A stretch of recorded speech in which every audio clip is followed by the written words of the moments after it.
همیشه وقتی شما در پارلمان گپ میزدین مثلا یک مسئله را بیان میکردین مایک شما را قطع میکردن یا میگفتن که از سالار اخراج کنین اگر کوتاه بگوین چرا مسئله چی بود کله کله به غوږ راتاو که او د ده غوسه وه چې ما الحمدلله قرآن په تجوید سره زده کړ.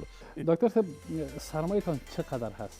یک ایمیل کسی روان کرده بود که بشردوست صاحب شما 56 میلیون دلار در حساب بانکی در سوئیس دارید. تاسو لاس جواب قهرمان صاحب وګورئ زه کور یې اوس وګورئ خوشحال خان کې کور ده یتیمان ترې پاتې دي په کرایي کور کې دي نور کسان ورته راځي هغه سره همکاري کوي.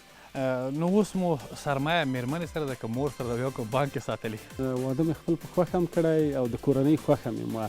طالبا آیا بعد از 1 سال و 4 ماه اینا فهمیدن که در اسلام باید حجاب مراعات شود؟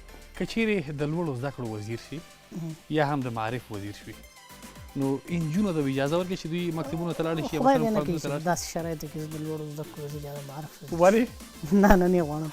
دغه ساعت هم ډالۍ ده د ډالۍ ده دغه ګوته هم ډالۍ ده او دغه لنګۍ هم ډالۍ ده. هغه پرېکړه همدا ده چې هم زه د خپل ورونو ته هم زه خپل خویندو ته به دا چاپېریال برابروم او پوهنتونونه به خلاصوم ژر تر ژره.